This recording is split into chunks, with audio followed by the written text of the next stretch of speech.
പത്തനംതിട്ടയിൽ നിന്ന് മലബാർ റേഞ്ചിലേക്ക് അങ്ങ് പോവുകയാണ് കോഴിക്കോട്ടേക്ക്. അവിടെ കൽബിൽ തേനൊഴുകുന്ന കോഴിക്കോട് എന്നൊക്കെ പാട്ടിൽ പാടാമെങ്കിലും ആ കൽബിലെ രാഷ്ട്രീയം കുറച്ച് വിചിത്രമാണെന്ന് പറഞ്ഞാൽ അസംബ്ലിയിലേക്ക് LDFന് സമഗ്രാധിപത്യം, ലോക്സഭയിൽ UDFന്റെ കൈകളിൽ ഭദ്രം. രാഘവേട്ടന്റെ കോഴിക്കോട്, വടകരയിൽ സിറ്റിംഗ് MLA മാർ മുഖാമുഖം പോർവിളിക്കുമ്പോൾ കോഴിക്കോട്ട് MP-മാർ തമ്മിലുള്ള പോരാട്ടമാണ്. രാഘവേട്ടനും കരീമിക്കയും ഹാട്രിക്കും പൂർത്തിയാക്കി 4-ാം ഊഴം തേടുന്ന രാഘവീയത്തിന് സ്റ്റോപ്പിടാൻ കരുത്തുണ്ടോ കരീമിന്? ദാ വരുന്നു സൂചകങ്ങൾ 10 ചോദ്യങ്ങൾ. ഫസ്റ്റ് ക്വസ്റ്റ്യൻ, നിങ്ങളുടെ വോട്ടിനെ സ്വാധീനിക്കുന്ന ഘടകം എന്താണ്? വിലക്കയറ്റം എന്ന് പറയുന്നവർ 20.8% ആളുകളാണ്. അത് രാഷ്ട്രീയമാണെന്ന് പറയുന്നവർ 22.7% ആളുകളാണ്. അത് സ്ഥാനാർത്ഥിയുടെ മികവാണ്, അത് മാത്രമാണ് ഞങ്ങളുടെ മാനദണ്ഡം എന്ന് പറയുന്നവർ 24.5%. തൊഴിലില്ലായ്മ എന്ന് പറയുന്നവർ 4.2%. അത് കുറച്ച് കൂടുതൽ കോഴിക്കോട് ഉണ്ടെന്ന് തോന്നുന്നു. വികസനം എന്ന് പറയുന്നവർ 15.7% ആളുകൾ. ഞങ്ങൾ പോളിംഗ് ബൂത്തിലേക്ക് പോകുമ്പോൾ EVM കാണുമ്പോൾ ഞങ്ങളുടെ മനസ്സിലേക്ക് ഇരമ്പിയെത്തും അഴിമതിയും വിവാദങ്ങളും എന്ന് പറയുന്നവർ 7.5% ആളുകൾ. MP-യുടെ പ്രവർത്തനം ഞങ്ങൾ നോക്കുന്നുണ്ട്, അത് നല്ലതാണോ മോശമാണോ നോക്കുന്നു എന്ന് പറയുന്നത് 1.4% ആളുകൾ മാത്രമേ ഉള്ളൂ. എന്ന് പറഞ്ഞാൽ MP-യുടെ ആൻറ്റി ഇൻകുംബൻസി അല്ലെങ്കിൽ പ്രോ ഇൻകുംബൻസി നോക്കി വോട്ട് ചെയ്യുന്നവർ 1.4% ഉള്ളൂ. കോഴിക്കോട് എന്ന് പറഞ്ഞാൽ എത്രത്തോളം പൊളിറ്റിക്കലാണ് മണ്ഡലം എന്നതിൻ്റെ സൂചന കൂടിയാണ്. മറ്റ് വിഷയങ്ങൾ 3.2% ആളുകൾ. എന്താണ് ഇതൊന്നുമല്ലാത്ത മറ്റു വിഷയങ്ങൾ, എന്തൊക്കെയോ വിഷയങ്ങൾ സ്വാധീനിക്കുമെന്ന് പറയുകയാണ്. സെക്കൻഡ് ക്വസ്റ്റ്യൻ, സംസ്ഥാനത്തെ സാമ്പത്തിക പ്രതിസന്ധിക്ക് ഉത്തരവാദി ആര് എന്ന ചോദ്യത്തിന് അത് കേന്ദ്ര സർക്കാരാണ് ഉത്തരവാദി എന്ന് പറയുന്നവർ 44.1% ആളുകൾ. സംസ്ഥാന സർക്കാരാണെന്ന് പറയുന്നവർ 24.1% ആളുകൾ. ഇരുവരും ചേർന്നാണ് ഈ പ്രശ്നത്തിനൊക്കെ കാരണമെന്ന് പറയുന്നവർ 31.8% ആളുകൾ. നോക്കൂ, ഇതുവരെയുള്ള 2 മണ്ഡലങ്ങൾ ഒഴികെ ബാക്കി എല്ലാത്തിനും സാമ്പത്തിക പ്രതിസന്ധിക്ക് ഉത്തരവാദി കേന്ദ്ര സർക്കാരാണ് എന്നൊരു ബോധ്യത്തിലേക്ക് എല്ലാ മണ്ഡലങ്ങളും എന്ന് പറഞ്ഞാൽ ആറ്റിങ്ങിലും പത്തനംതിട്ടയും ഒഴിച്ച് ബാക്കി 6 മണ്ഡലങ്ങളും പറയുന്നത് യഥാർത്ഥ പ്രശ്നം, യഥാർത്ഥ പ്രശ്നക്കാർ അല്ലെങ്കിൽ മാടമ്പള്ളിയിൽ യഥാർത്ഥ മനോരോഗി കേന്ദ്ര സർക്കാരാണ് എന്ന് പറയുകയാണ്. ഓക്കെ, തേർഡ് ക്വസ്റ്റ്യൻ, സംസ്ഥാന സർക്കാരിൻ്റെ പ്രവർത്തനം വോട്ട് ചെയ്യുമ്പോൾ നിങ്ങൾ വിലയിരുത്തുമോ? ഇല്ല എന്ന് പറയുന്നവർ 24.4%. വിലയിരുത്തുമെന്ന് പറയുന്നവർ 75.6% എന്ന് പറഞ്ഞാൽ അതൊരു മാസീവ് കണക്കാണ്. എന്ന് പറഞ്ഞാൽ ഈ സംസ്ഥാന സർക്കാരിൻ്റെ പ്രവർത്തനം നല്ലതാണോ മോശമാണോ എന്ന് നോക്കി ഞങ്ങൾ വോട്ട് ചെയ്യും എന്ന് തന്നെ പറയുകയാണ്. 75.6. നേരത്തെ നമ്മൾ പറഞ്ഞതുപോലെ അത് ആൻറ്റി ഇൻകുംബൻസി ആവാം അല്ലെങ്കിൽ പ്രോ ഇൻകുംബൻസി വോട്ടുകളാവാം. പക്ഷേ അതൊരു വലിയ സംഖ്യയാണ് 75.6. 4-ാമത്തെ ചോദ്യം കോഴിക്കോട്ടെ ചോദ്യമാണ്. പൗരത്വ നിയമ ഭേദഗതി നിങ്ങളുടെ വോട്ടിനെ സ്വാധീനിക്കുമോ? സ്വാധീനിക്കും എന്ന് പറയുന്നവരുടെ എണ്ണം 61.6%. അത് സ്വാധീനിക്കില്ല എന്ന് പറയുന്നത് 38.4%. കോഴിക്കോടാണ്. അതൊരു പക്ഷേ ന്യൂനപക്ഷ രാഷ്ട്രീയത്തിൻ്റെ ഒരു വിളനിലമാണ് എന്ന് പറഞ്ഞാൽ അത് അങ്ങനെ പറഞ്ഞാൽ പോലെ അവരുടെ രാഷ്ട്രീയ പ്രശ്നങ്ങൾ വളരെ സജീവമായി ചർച്ച ചെയ്യുന്ന, അത് രാഷ്ട്രീയത്തിൽ അത് കൃത്യമായി പ്രതിഫലിക്കുന്ന, വോട്ടിങ്ങിൽ പ്രതിഫലിക്കുന്ന അവരുടെ സാംസ്കാരിക മുന്നേറ്റങ്ങളുടെ പ്രതിഷേധങ്ങളുടെയൊക്കെ ശക്തികേന്ദ്ര പ്രകടനമായി മാറുന്നതാണ് കോഴിക്കോട് ബീച്ച്. സ്വാധീനിക്കുമെന്ന് പറയുന്നു 61.6% ആളുകൾ. ഓക്കെ, ഫിഫ്ത്ത് ക്വസ്റ്റ്യൻ, കേന്ദ്ര സർക്കാരിൻ്റെ പ്രവർത്തനങ്ങളെ നിങ്ങൾ എങ്ങനെ വിലയിരുത്തുന്നു? വളരെ മികച്ചതെന്ന് പറയുന്നു 8.1% ആളുകൾ. മികച്ചതെന്ന് പറയുന്നു 10.8. ശരാശരി ഓക്കെയാണ് എന്ന് പറയുന്നത് 31.1. മികച്ചതെന്ന് പറയുന്നത് 10.8. മോശം എന്ന് പറയുന്നു 19.3. വളരെ മോശം, ദ വേസ്റ്റ് എന്ന് പറയുന്നു 30.7. അപ്പോൾ എന്ന് പറഞ്ഞപ്പോൾ പോലും കോഴിക്കോട് ആവറേജാണ് എന്ന് പറയുന്നവരുടെ എണ്ണം 31.1% എന്ന് പറയുന്നത് ചെറിയ കണക്കല്ല. സിക്സ്ത് ക്വസ്റ്റ്യൻ, പ്രതിപക്ഷ നേതാക്കളെ കേന്ദ്ര ഏജൻസി വേട്ടയാടലുണ്ട്, പൊളിറ്റിക്കൽ വിച്ച് ഹണ്ടിങ് ഉണ്ട് എന്ന് പറയുന്നവർ 43.4%. അതൊരു വലിയ കണക്കാണ്. അവിടെ കോഴിക്കോട് ഇല്ല, അങ്ങനെയൊന്നും ഇല്ല കേട്ടോ എന്ന് പറയുന്നവർ 18.9%. അറിയില്ല എന്ന് പറയുന്നവർ 37.7%. നോക്കൂ, നമ്മളുടെ 6 മാസം മുൻപ് നടന്ന മൂഡ് ട്രാക്കർ സർവേയിൽ നിന്നും 6 മാസങ്ങൾക്കിപ്പുറം എത്തുമ്പോൾ ED, NIA, CBI അടക്കമുള്ള അന്വേഷണ ഏജൻസികളെ ഉപയോഗിച്ചുകൊണ്ട് രാഷ്ട്രീയ വേട്ട കേന്ദ്രം ബോധപൂർവ്വം നടത്തുന്നുണ്ടോ എന്ന് ചോദ്യത്തിന് ഉണ്ട് എന്ന് വിശ്വസിക്കുന്ന അല്ലെങ്കിൽ എന്ന ചിന്താമാറ്റത്തിലേക്ക് വന്ന വോട്ടർമാരുടെ എണ്ണം അത്ഭുതപ്പെടുന്നതാണ് എല്ലാ മണ്ഡലങ്ങളിലും. ഓക്കെ, സെവൻത് ക്വസ്റ്റ്യൻ, കേരളത്തിൽ നിങ്ങൾ ഇഷ്ടപ്പെടുന്ന രാഷ്ട്രീയ നേതാവ് ആരെന്ന ചോദ്യത്തിന് പിണറായി വിജയൻ എന്ന മറുപടിയാണ് കോഴിക്കോടും. അത് 36.9. രമേശ് ചെന്നിത്തലയ്ക്ക് അവിടെ വോട്ട് 19.2. പ്രതിപക്ഷ നേതാവ് VD Satheesan 26.5. K Surendran 13.2. V Muraleedharan 3.3%. അവിടെ MV ഗോവിന്ദൻ്റെ അക്കമാണ് 0.9% ആളുകൾ മാത്രമാണ് അവിടെ MV ഗോവിന്ദൻ മികച്ച നേതാവ് എന്ന് പറയുമ്പോൾ പോലും പിണറായി വിജയൻ 36.9%. കോഴിക്കോടും വലിയ മുന്നേറ്റം അവിടെ കാഴ്ചവെക്കുന്നു മുഖ്യമന്ത്രി. കോഴിക്കോട്ടെ സുൽത്താൻ ആരാകും? രാഘവേട്ടനോ കരീമിക്കയോ? 24 ഇലക്ഷൻ അഭിപ്രായ സർവേ. The Election Specialist 24. അപ്പോൾ 7 ചോദ്യങ്ങൾ പൂർത്തിയാക്കുകയാണ്. 7 ചോദ്യങ്ങൾ നമുക്ക് എന്തെങ്കിലും സൂചന കിട്ടുന്നുണ്ടോ എന്ന് അറിയണം. എന്ന് പറഞ്ഞാൽ 7 പൊളിറ്റിക്കലി നിർണായകമായ ചോദ്യങ്ങളാണ്. ഞാൻ പാനലിസ്റ്റിലേക്ക് പോകുന്നു. ഡിയർ പാനൽ, അവിടെ ഒരു ചോദ്യം, നിങ്ങളുടെ വോട്ടിനെ സ്വാധീനിക്കുന്ന ഘടകം ഏതെന്ന് പറയുന്നതിൽ സ്ഥാനാർത്ഥി മികവ് 1.4%. അപ്പോൾ നോക്കൂ, അത്രത്തോളം രാഷ്ട്രീയമായി ചിന്തിക്കുന്ന ദേശീയ വിഷയങ്ങളടക്കം ഇലക്ട്രൽ ബോണ്ട് അടക്കം നമ്മളവിടെ പോയതാണ് ഇവിടെ രാഷ്ട്രീയം പറയാമെന്ന ചർച്ചയ്ക്ക്. ഇലക്ട്രൽ ബോണ്ടിൻ്റെ അല്ലെങ്കിൽ ഈ പറഞ്ഞ എല്ലാ വിഷയങ്ങളുടെയും ഇഴകീറി പരിശോധിക്കുന്ന നമുക്ക് പോലും അറിയാത്ത ഒരുപാട് വിവരങ്ങൾ ശേഖരിച്ചു വെച്ച സാധാരണ ചായക്കടക്കാരെയും വോട്ടർമാരെയും കണ്ട ഒരു സ്ഥലം കൂടിയാണ്. 7 ചോദ്യങ്ങൾ 7 മറുപടികൾ. എന്ത് കരുതണം? വിജയൻ, എന്താണ് തോന്നുന്നത്? വിജയൻ, ഇതിൽ എനിക്ക് തോന്നുന്നത് ഗോപി, MK രാഘവൻ എന്ന രാഘവേട്ടൻ, അദ്ദേഹത്തിനോടുള്ള വ്യക്തിപരമായ ഒരു താല്പര്യം, സ്ഥാനാർത്ഥിയുടെ മികവ് എന്ന ആ ചോദ്യത്തിന് ഉത്തരമായി 24.5 എന്ന് വരുന്നുണ്ട്. അതൊരു സിഗ്നിഫിക്കൻ്റ് ആയ ഘടകമാണ് എന്നാണ് ഞാൻ കരുതുന്നത്. നമ്മളുടെ സർവേയുടെ ആദ്യ 4 മാസം മുമ്പ് നമ്മൾ നടത്തിയ സർവേയിൽ ആൻറ്റി ഇൻകുംബൻസി ഒട്ടും തന്നെ ഇല്ല എന്ന് ഏറെക്കുറെ വിലയിരുത്താൻ പറ്റുന്ന തരത്തിലുള്ള പ്രകടനം കാഴ്ചവെച്ച ഒരു MP കൂടിയാണ് MK രാഘവൻ. പക്ഷേ ഒരു പ്രധാനപ്പെട്ട കാര്യമുള്ളത്, കോഴിക്കോട് എന്നത് അങ്ങനെ സ്ഥിരമായി ഏതെങ്കിലും ഒരു പാർട്ടി അങ്ങനെ കുത്തകയാക്കി വെച്ചിരിക്കുന്ന മണ്ഡലമല്ല. എന്തും സംഭവിക്കാവുന്ന രാഷ്ട്രീയ സാഹചര്യമുള്ള ഒരു മണ്ഡലവുമാണ്.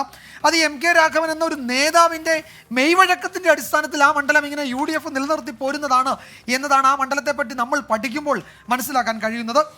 ഇവിടെ സ്ഥാനാർത്ഥിയുടെ മികവ് എന്നത് 24.5 എന്നത് കാണുന്നത് അത് ഈ പറയുന്ന നമ്മൾ നേരത്തെ പറഞ്ഞ എന്തെങ്കിലും ഘടകത്തിൻ്റെ സൂചനയാണോ എന്നതാണ് ഏറ്റവും പ്രധാനപ്പെട്ട രാഷ്ട്രീയ കൗതുകം. പക്ഷേ ഇവിടെ മറ്റു വിഷയങ്ങളൊക്കെ പരിശോധിക്കുമ്പോൾ കേന്ദ്ര സർക്കാരിനാണ് അവിടെ കേന്ദ്ര സർക്കാരിനോടുള്ള എതിർപ്പ് കൂടുതലുണ്ട്. അവിടെ സംസ്ഥാന സർക്കാരിൻ്റെ പ്രവർത്തനം വിലയിരുത്തുമെന്ന് പറയുന്നവരാണ് 75.6%. ഇതൊക്കെ അവിടെ കിടക്കുന്നുണ്ട്. അവിടെയാണ് എനിക്കൊരു ആശയക്കുഴപ്പം. അതായത് സംസ്ഥാന സർക്കാരിന്റെ പ്രവർത്തനം വിലയിരുത്തുന്നു എന്ന് ചോദിക്കുമ്പോൾ 75.6% വിലയിരുത്തുന്നു. മാത്രമല്ല പൗരത്വ നിയമ ഭേദഗതി വോട്ടിനെ സ്വാധീനിക്കും എന്നത് 61.6% സ്വാധീനിക്കുന്നു. അപ്പോൾ ഇത് രണ്ടും, അതായത് വിലയിരുത്തപ്പെടുന്നത് സർക്കാരിനെതിരായിട്ടാണോ എന്ന ചോദ്യമുണ്ട്. പൗരത്വ നിയമ ഭേദഗതിയുടെ കാര്യത്തിൽ LDF-നേക്കാൾ UDF-നെയാണോ വിശ്വസിക്കുന്നത് എന്ന ചോദ്യവും അവിടെയുണ്ട്. കാരണം അങ്ങനെ അല്ലെങ്കിൽ അതായത് സംസ്ഥാന സർക്കാരിന്റെ പ്രവർത്തനം വോട്ട് ചെയ്യുമ്പോൾ വിലയിരുത്തുമെന്ന് കാസർഗോഡ് നമ്മൾ ചോദിച്ചപ്പോൾ വിലയിരുത്തുമെന്ന് പറഞ്ഞത് 59.9 എന്ന് പറഞ്ഞാൽ 60% ആളുകൾ വിലയിരുത്തുമെന്ന് പറഞ്ഞു. അവിടെ നമ്മൾ കണ്ടതാണ് MP ബാലകൃഷ്ണൻ മാസ്റ്ററിന് നേരിയ എഡ്ജ് ഉണ്ടായിട്ടുണ്ട്. അപ്പോൾ അത് ഈ പറയുന്ന മണ്ഡലങ്ങൾക്കനുസരിച്ച് പോലും മാറുന്നുണ്ടോ എന്നുള്ളതാണ് അത് ആ കണക്ക് വ്യക്തമാക്കുന്നത്. അല്ല, പക്ഷെ അവിടെ വേറൊരു കാര്യം കൂടിയുണ്ട്. ഗോപി, ഇതിൽ നിന്ന് ഇപ്പോൾ 2 മണ്ഡലങ്ങൾ നമ്മൾ ചർച്ച ചെയ്തു. ഒന്ന് കാസർഗോഡും പത്തനംതിട്ടയും. ഇന്നത്തെ ദിവസം രണ്ടിടത്തും ടൈറ്റ് പോരാട്ടമാണ്. ഞാൻ ഇതിൽ നിന്ന് വ്യത്യസ്തമായ ഒരു സിനോറിയോ ആണ് കോഴിക്കോട് കാണുന്നത്. സ്ഥാനാർത്ഥിയുടെ മികവ്, UDF-ന് ഇപ്പോഴത്തെ അവസ്ഥയിൽ കേരളത്തിൽ ഉള്ള ഒരു എഡ്ജ്, രണ്ടും കൂടി വരുന്നൊരു മണ്ഡലമാണ് കോഴിക്കോട്. എന്തൊക്കെയായാലും MK രാഘവന് വ്യക്തമായിട്ടുള്ള ഇതിനുള്ള സാധ്യതയുണ്ടെന്നാണ് ഇതൊക്കെ ഫാക്ടേഴ്സ് മുഴുവൻ കാണിക്കുന്നത്. എന്ന് മാത്രമല്ല, മറ്റ് മണ്ഡലങ്ങളിൽ പറയാത്തതുപോലെ ഇതിൽ ഭൂരിപക്ഷം പേര് ഏതാണ്ട് 50% ആൾക്കാർ പറയുന്നു ഇന്ത്യ മുന്നണി അധികാരത്തിൽ വരും. എല്ലായിടത്തും BJP അധികാരത്തിൽ വരുമെന്ന് പറയുന്നു. അതായത് വെല്ലുവിളിയാകില്ല എന്ന് പറഞ്ഞത് 36.8, വെല്ലുവിളിയാകുമെന്ന് 35.4% പറയുന്നുണ്ട്. എന്ന് വെച്ചാൽ ഇന്ത്യ മുന്നണിക്ക് അനുകൂലമായിട്ട് ഈ അഭിപ്രായ സർവേ വന്നിട്ടുണ്ട്. ഇത് എനിക്ക് തോന്നുന്നു വളരെ അപൂർവമായിട്ട്, കാരണം ഇത് ചെറിയ വ്യത്യാസമേ ഉള്ളൂ. അതുകൊണ്ട് തന്നെ അത് കോൺഗ്രസിന് അനുകൂലമായി മാറും. MK രാഘവനും 4ാം തവണ മത്സരിക്കുകയാണ്. 3 തവണയും ജയിച്ചു. ജനപ്രിയനാണ്. UDF-ന് അവിടെ ഒരു അപ്പർ ഹാൻഡ് കാണിക്കുന്നുണ്ട്. ഇതെല്ലാം വെച്ചുകൊണ്ട് ക്ലിയർ മെജോറിറ്റി MK രാഘവന് അനുകൂലമാണ്. 18 ദിവസം എനിക്കും തോന്നുന്നതാണ് സ്ഥാനാർത്ഥിയുടെ മികവിന് ഏറ്റവും കൂടുതൽ അഭിപ്രായം കിട്ടിയിരിക്കുന്ന കോഴിക്കോട് മണ്ഡലത്തിൽ MK രാഘവന്റെ ജനകീയത അദ്ദേഹത്തിന് തുണയാകും എന്ന് ഹാഷ്മി ഞങ്ങൾക്ക് നോക്കാം. 2 ചോദ്യങ്ങൾക്കപ്പുറം ആ മറുപടിയാണ്. 2 ചോദ്യങ്ങൾക്കപ്പുറം ആ മറുപടി തന്നെയാണ്. നമുക്ക് നോക്കാം എന്തായാലും. അപ്പോൾ എന്താണ് ഇനിയിപ്പോൾ നമുക്ക് അധികം അതിനകത്ത് കൺഫ്യൂഷൻ അടിക്കേണ്ട കാര്യമില്ല. 2 ചോദ്യങ്ങൾ മാത്രമാണ് അതിന് മുമ്പ് ബാക്കി. അപ്പോൾ 8ാമത്തെ ചോദ്യം, നിങ്ങൾ ഇഷ്ടപ്പെടുന്ന ദേശീയ രാഷ്ട്രീയ നേതാവ് ആരാണ് എന്ന് കോഴിക്കോട്ടുകാരോട് ചോദിക്കുമ്പോൾ നരേന്ദ്രമോദി എന്ന് പറയുന്ന 22.5% ആളുകളാണ്. രാഹുൽ ഗാന്ധി എന്ന് പറയുന്നവർ 54.2% ആളുകൾ. രാഹുൽ ഗാന്ധി അവിടെ പ്രിയപ്പെട്ട നേതാവാകുന്നു. കോൺഗ്രസിനൊക്കെ ഇടതുപക്ഷത്തിനും ഒക്കെ BJP വിരുദ്ധതയ്ക്ക് വലിയ വേരോട്ടമുള്ള മണ്ണാനായിട്ട് ഒരു തർക്കമില്ല. അതുകൊണ്ട് രാഹുൽ ഗാന്ധി എന്ന 54.2% വോട്ട് എന്നത് അത്ഭുതപ്പെടുത്തുന്നതല്ല. സീതാറാം യെച്ചൂരിക്ക് അവിടെ 16.5% വോട്ടുകളുണ്ട്. മമതാ ബാനർജിക്ക് അവിടെ 1.9% എന്ന് പറഞ്ഞാൽ 1-2 മണ്ഡലങ്ങളിൽ വട്ടപ്പൂജയുള്ള മമതാ ബാനർജി കോഴിക്കോട്ടുകാർ 1.9% വോട്ടുകൾ നൽകുന്നു. മമതാ ദീദി ഹാപ്പി ആയിരിക്കൂ. അഖിലേഷ് യാദവിന് 0.2% മാത്രമേ ഉള്ളൂ. അവിടെ MK സ്റ്റാലിൻ്റെ വോട്ട് 4.7% എന്ന് പറഞ്ഞാൽ നമ്മൾ ആദ്യം മുതൽ നോക്കിയ ഇതുവരെ വായിച്ച എല്ലാ മണ്ഡലങ്ങളിലും MK സ്റ്റാലിൻ എന്ന് പറഞ്ഞാൽ കേരളത്തിൻ്റെ സാഹചര്യത്തിൽ നോക്കുമ്പോൾ ഒരു തലപ്പൊക്കമുള്ള ദേശീയ നേതാവിൻ്റെ വളർച്ചയിൽ MK സ്റ്റാലിൻ നിൽക്കുന്നു എന്ന് വേണം മനസ്സിലാക്കാൻ.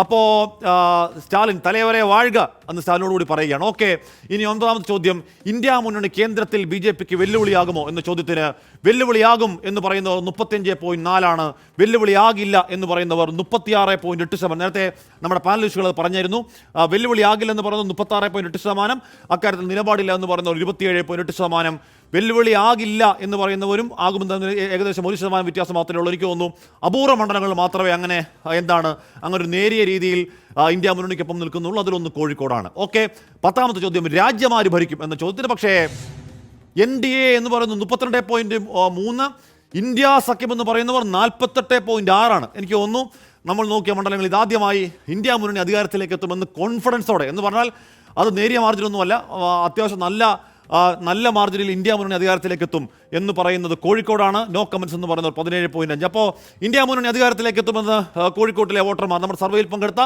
1013 വോട്ടർമാർ കൃത്യമായി വിശ്വസിക്കുന്നു. ഓക്കെ, ഏറ്റവും ലാസ്റ്റ് ക്വസ്റ്റ്യൻ, കോഴിക്കോട്ടെ സുൽത്താൻ ആരാകും?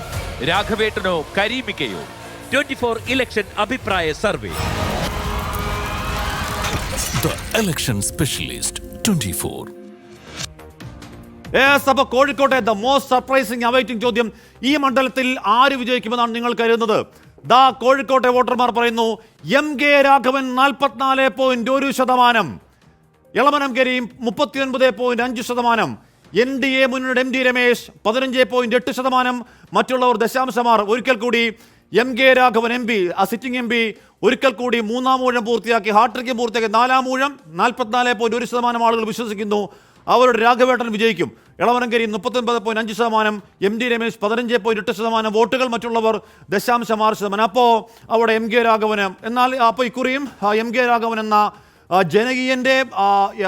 ജനകീയനെ എല്ലാ ഭേദചിന്തകൾക്കും അതീതമായി കോഴിക്കോടിൻ്റെ രാഘവേട്ടനെ തടയാൻ എളമരം കരീമിനെ പോലെ ഒരു തലപ്പൊക്കത്തിന്, ഒരു വൻമരത്തിനാകുന്നില്ല. CITU അടക്കം അടിത്തട്ടിൽ സംഘടനാ പ്രവർത്തനം നടത്തി ശക്തമായ സംഘടനാ പാടവത്തിൻ്റെ കരുത്തിനും രാജ്യസഭ MP എന്ന നിലയ്ക്ക് കാര്യക്ഷമമായി നടത്തിയ ഇടപെടലുകളോ വ്യവസായ മന്ത്രി എന്ന നിലയ്ക്ക് നടത്തിയ കാര്യങ്ങളൊന്നും MK രാഘവൻ്റെ അസാമാന്യമായ ജനകീയതയെ മറികടക്കാനാവുന്നില്ല എന്നത് പ്രധാനമാണ്. 2% എഡ്ജ് മറിഞ്ഞുകൂടാ എന്നില്ല. പക്ഷേ ഇലക്ഷന് 18 നാൾ ബാക്കി നിൽക്കെ MK രാഘവന് തന്നെയാണ് കോഴിക്കോട് ഒരു ക്ലിയർ എഡ്ജ്. അഖിൽ സുരേഷിനെ ഒരിക്കൽ കൂടി കോർ CEO അഖിൽ, അല്ലേ, MK രാഘവന്റെ ജനകീയതയെ മറികടക്കാൻ എളമരം കരീമിന്റെ സംഘടനാ പാഠവത്തിന് കഴിയുന്നില്ല, അല്ലേ? തീർച്ചയായിട്ടും ഹാഷ്മി, നമ്മൾ കോഴിക്കോട് മണ്ഡലത്തിൽ കോഴിക്കോട് നോർത്ത്, സൗത്ത്, ബേപ്പൂർ, കൊടുവള്ളി ഈ 4 മണ്ഡലങ്ങളാണ് നമ്മൾ സർവേക്ക് സാമ്പിളുകൾ ശേഖരിക്കാനായിട്ട് അസംബ്ലി മണ്ഡലങ്ങൾ സെലക്ട് ചെയ്തത്. ആ മണ്ഡലങ്ങൾ സെലക്ട് ചെയ്യാനുള്ള കാരണം നമുക്കറിയാം, ഇസ്രായേൽ പാലസ്തീൻ വിഷയങ്ങളുടെ സമരകേന്ദ്രം അല്ലെങ്കിൽ CA പൗരത്വ വിഷയവുമായി ബന്ധപ്പെട്ട അല്ലെങ്കിൽ ന്യൂനപക്ഷങ്ങൾ, പ്രത്യേകിച്ച് മുസ്ലിം വിഭാഗവുമായി ബന്ധപ്പെട്ട എല്ലാ സമരങ്ങളുടെയും അല്ലെങ്കിൽ പ്രക്ഷോഭങ്ങളുടെയും തലസ്ഥാനം എന്ന് പറയാവുന്ന കോഴിക്കോട് ഇത്തവണ ഇടതുപക്ഷം അവിടെ ഒരു മുസ്ലിം വിഭാഗത്തിലൊരു സ്ഥാനാർത്ഥി, ഇളമരം കരീം എന്ന് അവർ വിളിക്കുന്ന കരീമിക്കെ സ്ഥാനാർത്ഥിയാക്കുന്നു. MK രാഘവൻ അവിടെ സിറ്റിംഗ് MP മത്സരിക്കുന്നു. അപ്പം നമ്മളവിടെ പ്രധാനമായി പരിശോധിച്ചത് ന്യൂനപക്ഷ വോട്ടുകൾ LDF സ്ഥാനാർത്ഥി ഇളമരം കരീമിന് അനുകൂലമാകുമോ? അതായത് കൊടുവള്ളി പോലുള്ള UDF, നമുക്കറിയാം ബേപ്പൂർ, നോർത്ത്, സൗത്ത്, അതെ, ഈ 4 മണ്ഡലങ്ങൾ മുസ്ലിം വിഭാഗത്തിന്. ഇപ്പോൾ നമുക്ക് ബാക്കി അവശേഷിക്കുന്ന 3 മണ്ഡലങ്ങൾ അറിയാം, ബാലുശ്ശേരി, എലത്തൂര് മണ്ഡലങ്ങളിലൊക്കെ മുസ്ലിം വോട്ടുകൾ താരതമ്യേന മറ്റ് മണ്ഡലങ്ങളെ അപേക്ഷിച്ച് കുറവാണ്. പക്ഷേ ഈ പൗരത്വ വിഷയമായിക്കോട്ടെ അല്ലെങ്കിൽ CA പ്രക്ഷോഭങ്ങളായിക്കോട്ടെ ഇടതുപക്ഷം വളരെ ശക്തമായി മലബാർ മേഖലയിൽ അല്ലെങ്കിൽ വടക്കൻ കേരളത്തിൽ ഉന്നയിക്കുമ്പോഴും ഈ ന്യൂനപക്ഷങ്ങളുടെ വോട്ട് ഇളമരം കരീമിന് അനുകൂലമാകുന്നുണ്ടോ എന്ന് പരിശോധിക്കാനാണ് നമ്മൾ ഈ 4 മണ്ഡലങ്ങൾ പ്രത്യേകമായി പരിഗണിച്ചത്. പക്ഷേ ഈ മണ്ഡലങ്ങൾ പരിഗണിക്കുമ്പോഴും നമുക്ക് മനസ്സിലാക്കിയത് വലിയ രീതിയിലുള്ള ഒരു പിന്തുണ ഈ പ്രക്ഷോഭങ്ങൾ നടത്തിയിട്ട് പോലും രാഘവന്റെ ജനപ്രിയതയ്ക്ക് മുന്നിൽ എളമരം കരീമിന് അത് വോട്ടാക്കി മാറ്റാൻ കഴിയുന്നില്ല. ഈ സർവേയിൽ ഏകദേശം ഒരു 4.95% കൃത്യമായ ഒരു എഡ്ജ്. നമുക്കറിയാം, കഴിഞ്ഞ തെരഞ്ഞെടുപ്പിൽ സ്റ്റിംഗ് ഓപ്പറേഷനൊക്കെ നടന്ന് ഒരുപക്ഷെ MK രാഘവൻ ഏറ്റവും അധികം പ്രതിസന്ധി നേരിട്ട ഒരു തെരഞ്ഞെടുപ്പ് കഴിഞ്ഞ തെരഞ്ഞെടുപ്പായിരുന്നു. അന്ന് ഏറ്റവും ജനകീയനായ MLA പ്രദീപ് കുമാർ മത്സരിച്ചിട്ട് പോലും ആ രാഹുൽ ഗാന്ധി തർക്കത്തിലൊക്കെ വലിയ ഭൂരിപക്ഷത്തിൽ MK രാഘവന് ജയിക്കാൻ കഴിഞ്ഞു. അപ്പോൾ തുടർച്ചയായ 3 വിജയങ്ങൾ ജയിക്കുന്നു. അപ്പോൾ അദ്ദേഹത്തിൻ്റെ ജനപ്രീതി തന്നെയാണ്. പക്ഷേ ഇതിനകത്തൊരു നമ്മളവിടെ ഫീൽഡിൽ നടത്തിയപ്പോൾ മനസ്സിലാക്കിയത് വടകരയിൽ അതിശക്തമായ മത്സരം നടക്കുന്നത് കൊണ്ട് DCC മറ്റ് ഭാരവാഹികളൊക്കെ വടകരയിലേക്ക് പോകുന്നത് കൊണ്ട് ഇവരുടെ തെരഞ്ഞെടുപ്പ് പ്രചരണങ്ങൾ ചുക്കാൻ പിടിക്കാൻ കോൺഗ്രസ് നേതൃത്വം അല്ല DCCക്ക് പ്രശ്നമുണ്ടോ എന്ന് ഉള്ളൊരു സൂചനയും നമുക്ക് സർവേ നടത്തി. എന്തായാലും അന്ന് MP വീരേന്ദ്രകുമാറിന്റെ കയ്യിൽ നിന്ന് മുഹമ്മദ് റിയാസിനെ പിടിച്ചെടുത്ത സീറ്റ് കൊടുത്തു. അന്ന് MK രാഘവൻ 800 എന്ന് പറഞ്ഞാൽ 900 താഴെ വോട്ടുകൾക്ക് 883 വോട്ടുകൾക്ക് എന്തോ ജയിച്ചു. രണ്ടാം തവണ വിജയരാഘവൻ അത് 16,000-ലേക്ക് ഭൂരിപക്ഷം ഉയർന്നു. 3ാം തവണ പ്രദീപ് കുമാർ MLA എന്ന് പറഞ്ഞാൽ ഏറ്റവും ജനകീയ MLA നിൽക്കുമ്പോൾ 1,80,000 മുകളിലേക്കാണ് കുത്തനെയുള്ള ഭൂരിപക്ഷം. അപ്പോൾ എം കെ രാഘവനെ പിടിച്ചു കെട്ടാവുന്നില്ല. ഡിയർ പാനലിലേക്ക് പോകുന്നു. ഡിയർ പാനൽ, നമുക്കൊരു പരീക്ഷണം നടത്താം എന്ന് പറഞ്ഞാൽ നമുക്കിപ്പോൾ എം കെ രാഘവൻ എം പിയെ ഫോണിൽ വിളിക്കാം. ഇപ്പോൾ എന്തായാലും തെരഞ്ഞെടുപ്പ് തിരക്കായിരിക്കുമല്ലോ. ഇപ്പോൾ ചിലപ്പോൾ മിക്കവാറും ഫോൺ എടുക്കും. അഥവാ ഫോൺ എടുത്തില്ലെങ്കിൽ ഞാൻ ഉറപ്പ് പറയുന്നു, ഈ ഷോ കഴിയുന്നതിന് മുൻപ് തന്നെ തിരിച്ച് കോൾ വരും. നമ്മൾ ഫോൺ എടുത്താൽ എം കെ രാഘവനാണേ ഹലോ എന്നൊരു കോൾ വരുമെന്നൊരു ഉറപ്പാണ്. അത് കോഴിക്കോടിൻ്റെ പൊതു അനുഭവമാണ്. ആ ജനകീയതയ്ക്ക് തടയിടാൻ കഴിയുന്നില്ല കരീമിന്. അത്ഭുതപ്പെടാനുണ്ടോ? അത്ഭുതപ്പെടാനില്ല ഹാഷ്മി. പക്ഷേ വളരെ ജനകീയ മുഖമുള്ള ഒരു തൊഴിലാളി നേതാവ് എന്ന നിലയിൽ തന്നെയാണ് എളമരം കരീമിനെയും ഇടതുമുന്നണി ഇത്തവണ അവിടെ മത്സരരംഗത്തേക്ക് കൊണ്ടുവന്നിരിക്കുന്നത്. പക്ഷേ നമുക്ക് അറിയാം എം കെ രാഘവനുള്ള ജനപ്രീതി അത് നേരത്തെ ഹാഷ്മി പറഞ്ഞതുപോലെ തന്നെ ഓരോ തവണയും അദ്ദേഹം മത്സരരംഗത്ത്, ഇതിപ്പോൾ അദ്ദേഹത്തിന്റെ 4ാം തവണയാണ് അദ്ദേഹം കോഴിക്കോട് മണ്ഡലത്തിൽ ജനവിധി തേടുന്നത്. അപ്പോൾ ഓരോ തവണയും ഭൂരിപക്ഷം ഉയർത്താൻ എം കെ രാഘവന് കഴിഞ്ഞിട്ടുണ്ട്. അത് അദ്ദേഹം ഉണ്ടാക്കിയിട്ടുള്ള ഒരു ജനകീയ അടിത്തറയുടെ ഫലം തന്നെയാണ്. ജനപ്രിയനായിട്ടുള്ള എം പി എന്ന നിലയിൽ എം കെ രാഘവന് വോട്ടുകൾ സമാഹരിക്കാൻ കഴിയും. എനിക്ക് അറിയേണ്ടത് പി ഇതിനകത്ത് ഇപ്പോൾ താങ്കൾ നേരത്തെ പറഞ്ഞതുപോലെ തന്നെ എം കെ രാഘവന്റെ ഒരു ജനകീയതയെ അല്ലെങ്കിൽ ഒരു ജനപ്രിയതയെ മറികടക്കുക എളുപ്പമല്ല എന്നുള്ളതാണ്. അപ്പോൾ പിന്നെ എന്ത് കാൽക്കുലേഷൻ ആയിരിക്കും ഇടതുമുന്നണി കോഴിക്കോട് നടത്തുന്നുണ്ടാവുക? കാരണം അവിടെ കഴിഞ്ഞ തവണ 2019 ഇപ്പോൾ അവിടുത്തെ BJP സ്ഥാനാർത്ഥിയൊക്കെ എനിക്കൊന്ന് പ്രകാശ് ബാബു ആയിരുന്നു. 1,61,000 വോട്ട് പിടിച്ചു. ഇവിടെ MT രമേശ് ഇത്തവണ മത്സര രംഗത്തുണ്ട്. അതൊക്കെ എന്തെങ്കിലും തരത്തിൽ ഈ വിജയ സാധ്യതകളെ സംസാരിക്കുമ്പോഴേ ഗോപി ഒരു ഇത് വരുന്നത്, എല്ലായിടത്തും ജനകീയ നേതാവ് പിണറായി വിജയൻ. പക്ഷേ UDF വലിയ പലരും ചോദിക്കുന്നൊരു ചോദ്യമാണ്. പക്ഷെ അതിൽ നമ്മുടെ കാൽക്കുലേഷനിൽ സർവേയിൽ നമുക്കൊരു തെറ്റുപറ്റിയെന്ന് ഞാൻ പറയുന്നില്ല, അത് ക്ലാരിറ്റി വരേണ്ടതുണ്ട്. പിണറായി വിജയന് ഇവിടെ 36% വോട്ടാണ് കാണിച്ചിരിക്കുന്നത്. അതേസമയം രമേശ് ചെന്നിത്തലയ്ക്കും VD സതീശനും കൂടി 46% വോട്ടുണ്ട്. ഈ 2 വോട്ടും കോൺഗ്രസിന്റെ ലീഡേഴ്സിന് കിട്ടിയ വോട്ടാണ്. അപ്പൊ പിണറായി വിജയൻ എന്ന നേതാവിന് CPM അല്ലെങ്കിൽ ഇടതുപക്ഷത്തെ ഏകപക്ഷീയമായി നേതാവ് എന്ന നിലയിൽ അൺക്വസ്റ്റ്യനബിൾ ലീഡറായിട്ട് നിൽക്കുന്നു. ഇവിടെ പെർസെൻറ്റേജ് ഡിവൈഡ് ചെയ്ത് പോയതുകൊണ്ട് മാത്രമാണ് 46% കോൺഗ്രസ് നേതാക്കൾക്കും പിണറായി വിജയന് 36%, 10% ലീഡ്.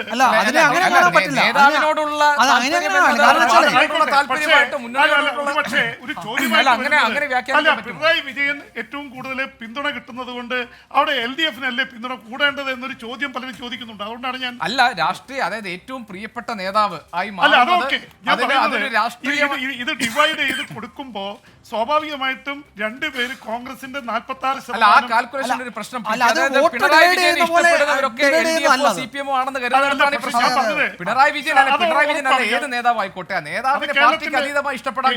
കേരളത്തിന്റെ മുഖ്യമന്ത്രിക്ക് ഒരു അപ്രഹാൻ ഉണ്ട് എല്ലാവരേക്കാൾ. കേരളത്തിന്റെ മുഖ്യമന്ത്രിക്ക് പ്രത്യേകിച്ച് CPM-ൽ ഇതുവരെ ഇപ്പോഴത്തെ അവസ്ഥയിൽ ചോദ്യം ചെയ്യപ്പെടാത്ത നേതാവ് എന്ന നിലയിൽ എന്ന് പറഞ്ഞാൽ പിണറായി വിജയൻ 36.9% പറയുമ്പോൾ അവിടെ രമേശ് ചെന്നിത്തല പ്ലസ് VD സതീശൻ എന്ന് പറയുന്നത് UDF-ന്റെ വോട്ട് കൂടിയാണ്. എന്നാൽ പിണറായി നമ്മൾ വോട്ട് ഷെയർ ചെയ്യുന്ന പോലെ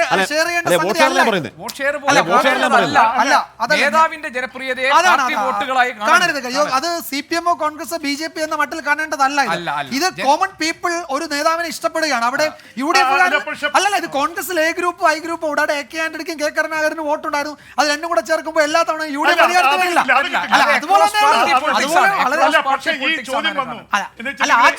രാഘവന് വലിയ ലീഡ് കാണിക്കുന്നു. അതേസമയം അവിടുത്തെ ജനപ്രിയ നേതാവ് പിണറായി വിജയൻ.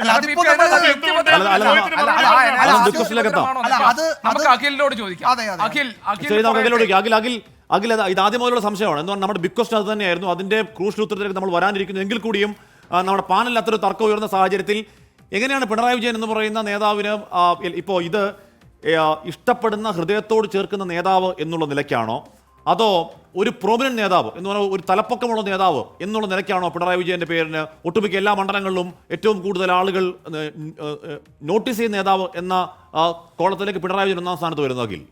ഇപ്പം PP ജെയിംസ് സാർ പറഞ്ഞത് ശ്രദ്ധിക്കുകയാണെങ്കിൽ 36.9% ആൾക്കാരാണ് പിണറായി വിജയനെ അവർ ഇഷ്ട നേതാവായി കോഴിക്കോട് പറയുന്നത്.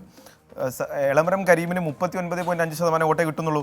44.1% വോട്ട് MK രാഘവൻ അവിടെ നേടുമ്പോൾ VD സതീശനും രമേശ് ചെന്നിത്തലയും തമ്മിൽ കൂട്ടുമ്പോൾ ഏകദേശം 44-45% വോട്ട് UDF ഉണ്ട്. അപ്പം കണക്ക് പരിശോധിക്കുമ്പോൾ UDF-ന്റെ വോട്ടുകൾ രണ്ട് നേതാക്കൾക്കായി സ്പ്ലിറ്റ് ചെയ്ത് പോകുന്നത് അല്ല അഖില, അതിലൊരു സംശയം, അത് വോട്ടാണോ അഖിലെ? അത്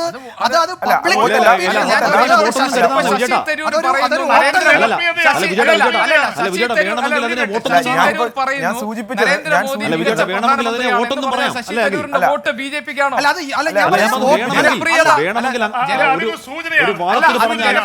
ഒരു വാദത്തിന് പറഞ്ഞാൽ LDF-ന് Pinarayi Vijayan plus MV Govindan equal to VDS plus ചെന്നിത്തലയാണോ എന്ന് വേണമെങ്കിൽ വാദം നോക്കാം.